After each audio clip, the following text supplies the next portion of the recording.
Hey, Marion. Welcome back. Mr. Lancaster here, and we're going to keep continuing on with volcanoes. So we're going to finish up volcanoes today, and then we're going to move on to mountains tomorrow. So let me share my screen with you.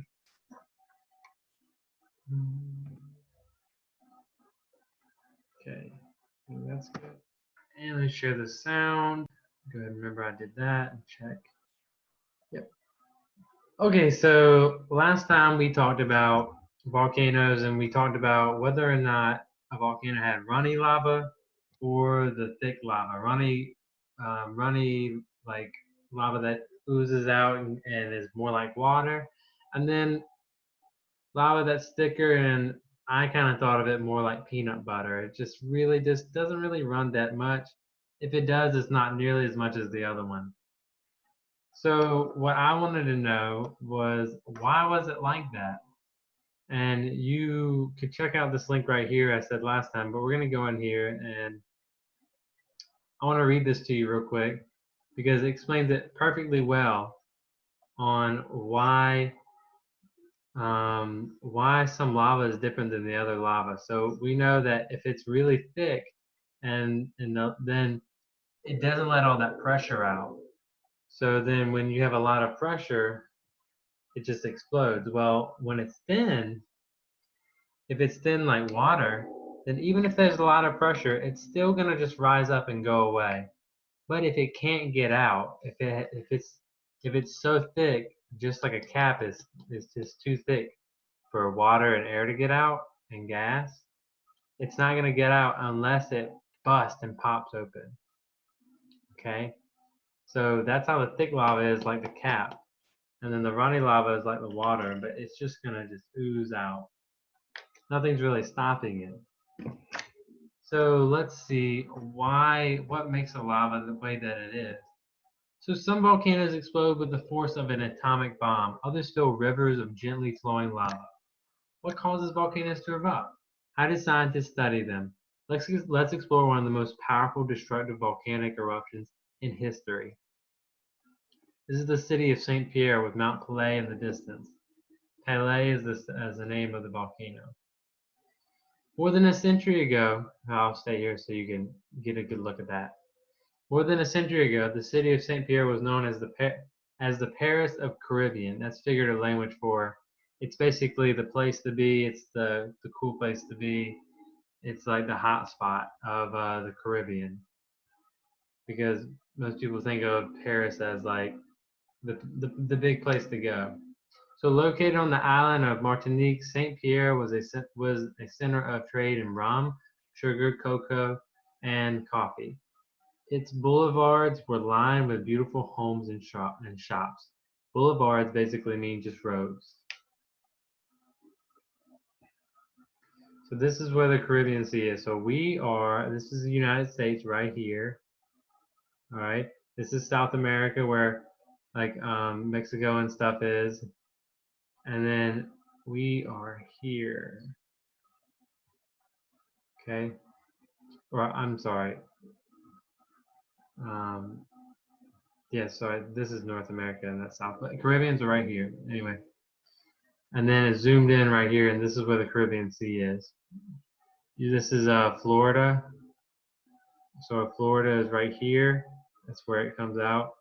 And then this part is right here. So you have Cuba, Jamaica, Haiti, and Dominican Republic and Puerto Rico. And then we have Martinique right here. It's a little island. So, but in the spring of 1902, all of that changed. On the morning of May 8th, the nearby volcano Mount Pelée exploded in a burst. A swirling cloud of hot gas, ash, and rocks called a pyroclastic flow rushed down the mountains at 480 kilometers per hour, which is 300 miles per hour, faster than any car on the road. It burned everything in its path, including the town of St. Pierre and nearly all the ships in the harbor. Within 2 minutes, close to 30,000 people were dead. So this is an eruption cloud and a pyroclastic flow. It's just a diagram.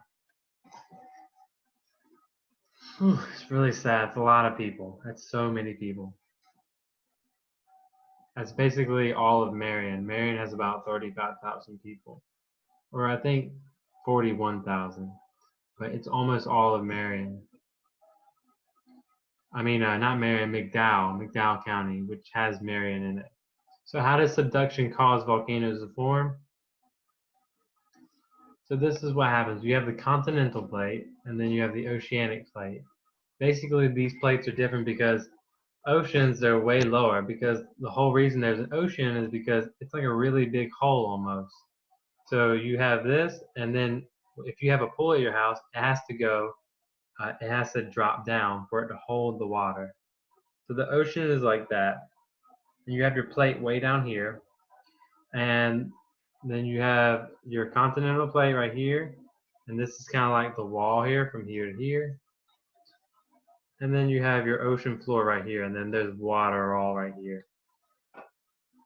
And we have the crust, and then the mantle is right below. And remember, the mantle is really, really hot. And the deeper you go into the earth, the hotter it gets. So when an oceanic plate collides with the continental plate right here, when this collides with this, it sinks into the mantle below. As the ocean plate sinks, fluid is squeezed out of it, and then the fluid flows up into the mantle rock above, and this forms magma, which is molten rock. Magma rises and collects in the chambers within the crust. As the magma fills the chamber, pressure grows. If the pressure gets really high enough, the magma can break through the crust and spew out a volcanic eruption. Most explosive volcanoes occur above the subduction zones. So why are some volcanoes so explosive? This goes back to why is some lava runny and why is some thick? It's all a matter of chemistry. So the way a volcano erupts depends on the amount of gas and silica in the magma below. So magma with a lot of silica is thick and gooey. Think like peanut butter or syrup or something thick and gooey. Trying to think. You can probably think of some things too. Magma with lots of silica is thick and gooey, while magma low in silica is thin and runny like water. And in magma with lots of gas, bubbles form as it rises. The more bubbles that form, the more explosive the eruption. So this is the difference is, well, the more gas, the more pressure and the more explosion. But you have to remember, if that gas can't get out, then what happens is that it builds up a whole lot, and then it's a bigger explosion. So the more silica and gas calls for bigger explosions. And this is one example of the volcanoes we saw last time is a shield volcano. It has gentle slopes and it's formed by the oozing runny lava. And this magma is low in silica and gas, so it doesn't erupt explosively. It kind of just comes out easily. And then stratovolcanoes are the most explosive.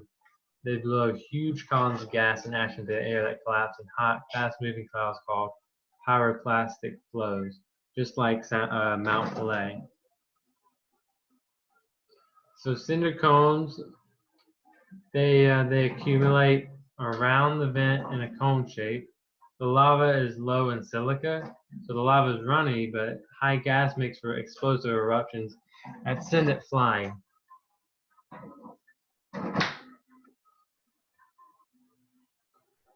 And the lava dome has thick lava that oozes from a vent, piles up, and cools into a steep mound.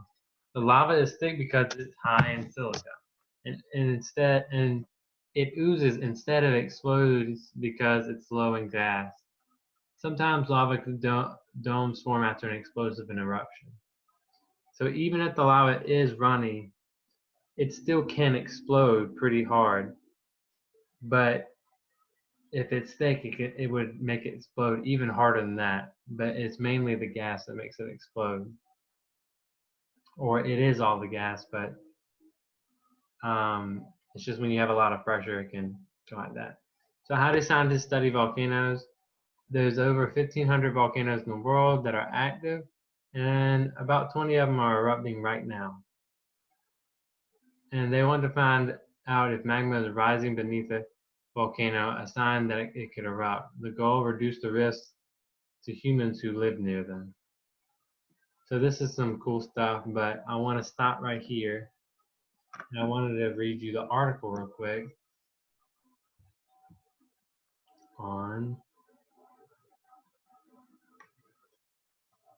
with the Hawaiian lava flows that I was gonna read you last time.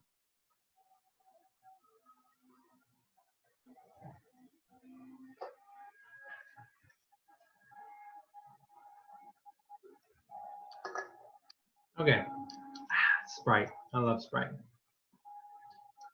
That was the last of it. It's gone now. So, hot lava exploding to the cool ocean off Hawaii is drawing crowds.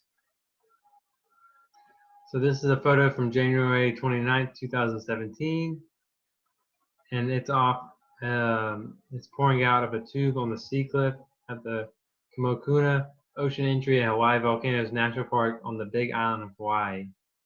This stuff is, remember, 2,000 degrees. You don't want to get anywhere near it. You are going to be done if you touch this stuff or even come close to this stuff. Do not mess with magma if you get a chance to. No, don't do it. So Honolulu, Hawaii, a giant stream of lava is shooting out of a sea cliff on Hawaii Island. Lava is a rock that is so hot it has melted. It comes from deep underground. Lava can shoot out of volcanoes. It can also pour out tunnels and rock. These tunnels are called lava tubes. If you checked out the video before, you would have saw it. Literally, there's like streams of lava under the ground. It's crazy. So the new lava flow is huge. The lava is coming from within the Kilauea volcano. It is pouring out of a lava tube on the southeast side of Hawaiian Island. So where's southeast? So we had never eat soggy waffles. So south and west. So south and west, and then between them is south. Wait, what? Did it say southeast? Sorry, southeast, not southwest. Never eat east, soggy, south. So east and south, and then in between them two would be southeast. So it'd be your bottom right, depending on where you're standing. Southeast is not always to your bottom right. It's wherever the bottom right is to the Hawaiian Islands right here. Okay, so the lava is pouring into the Pacific Ocean. It is exploding as soon as it hits the water.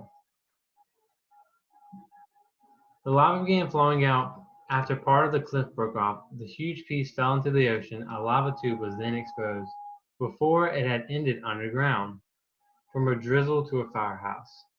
The flow started as a drizzle coming down the sea cliffs.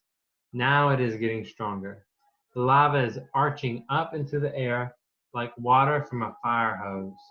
It is then falling about 70 feet to the ocean below. So it's going like this, kind of like a rainbow, an arch. When the lava hits the cool seawater, it explodes. The blasts are throwing large pieces of hot rock into the air. Some pieces are landing in the sea, and others along the shore.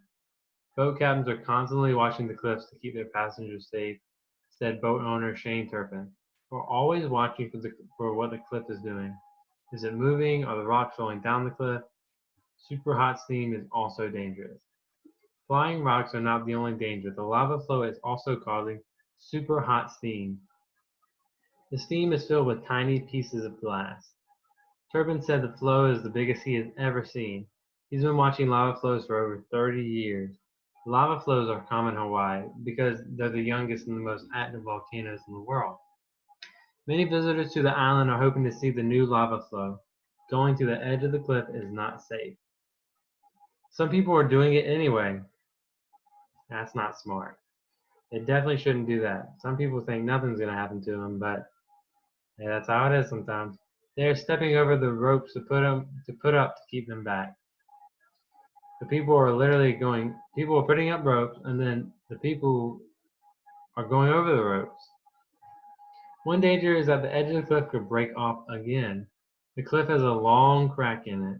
Anyone standing on the cliff when it broke off would be killed. Kilauea has been releasing lava since 1983. So far, there's no sign of it slowing down. So guys, I'm going to leave off here. But this is really interesting stuff. I love volcanoes. They're really cool. And if I could have a job as a volcanologist, I think I would do it for a little bit. Just a little bit though, not full time, because I like teaching way more. But anyway, let me stop sharing. It was good seeing you guys, and I'll catch you next time. We're going to go to mountains next. Have a good one. Bye.